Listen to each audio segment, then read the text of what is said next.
అత్తమ్మ టీవీలో ఈరోజు ఎంతో రుచికరమైన డిఫరెంట్ టేస్ట్తో ఉండే వడియాల కూర ఎలా తయారు చేయాలో నేర్చుకుందాం. దీని తయారీకి కావాల్సిన పదార్థాలు: మినప వడియాలు అరకప్పు,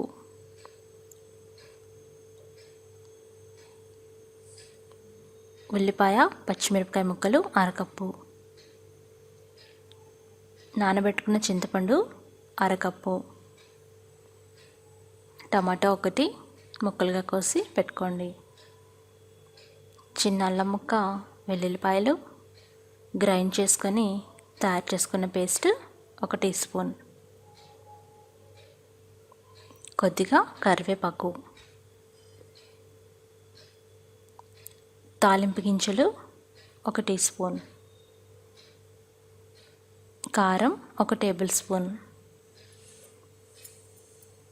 పసుపు అర టీ స్పూన్, ఉప్పు రుచికి సరిపడా. ఈ ఐటమ్స్ అన్నీ రెడీగా పెట్టుకోండి. మినప వడియాలతో తయారు చేసుకునే ఈ పులుసు కూర చాలా టేస్టీగా ఉంటుంది, ఒక కొత్త రుచిగా కూడా ఉంటుంది. తయారీ విధానం నేర్చుకుందాం. ముందుగా స్టవ్ వెలిగించి బాండి పెట్టి నూనె వేసి వేడి చేయండి. నూనె కాగిన తర్వాత కొద్దిగా తాలింపు గింజలు వేసి అవి పేలే వరకు ఉండండి. పేలిన తర్వాత వడియాలు వేసుకోండి. వడియాలు వేసి సిమ్లో పెట్టి 2 నిమిషాల పాటు వేయించాలి. అవి కాస్త రంగు మారిన తర్వాత తరిగి పెట్టుకున్న ఉల్లిపాయ పచ్చిమిరపకాయ ముక్కలు వేసి ఫ్రై చేయండి. వడియాలతో పాటుగా ఉల్లిపాయ ముక్కలు కూడా వేగాలి. దీనికోసం మనం సిమ్లో పెట్టి ఫ్రై చేస్తున్నాం. కాస్త కలర్ మారినాయి కదా, ఇప్పుడు అందులో కొద్దిగా కరివేపాకు వేయండి. ఇప్పుడు టమాటా ముక్కలు వేయండి.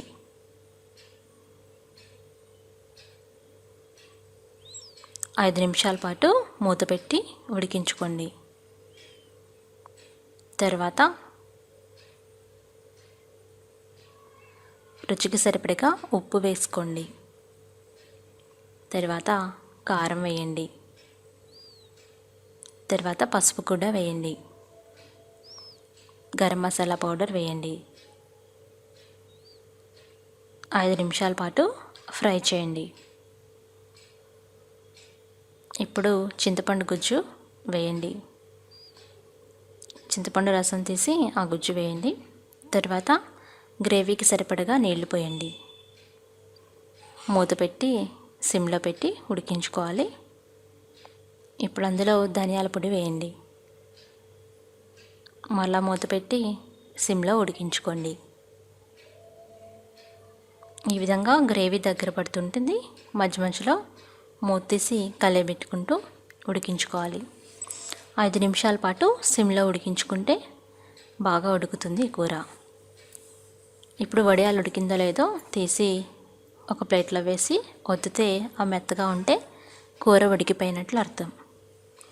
ఇప్పుడు మరలా ఒకసారి కలయబెట్టండి. రుచి చూసుకొని స్టవ్ ఆఫ్ చేసుకొని సర్వింగ్ బౌల్లో తీసుకొని సర్వ్ చేసుకోండి. గ్రేవీ దగ్గర పడినాక సర్వ్ చేసుకోవడమే. డిఫరెంట్ టేస్ట్తో ఉండే వడియాల కూర రెడీ అయింది. మీరు కూడా తయారు చేసుకొని ఫీడ్బ్యాక్ పంపించండి. ఈజీగా తయారు చేసుకున్న ట్రెడిషనల్ కూర ఇది. మరిన్ని రెసిపీస్ కోసం అత్తమ్మ టీవీ సబ్స్క్రైబ్ కాగలరు. ధన్యవాదములు.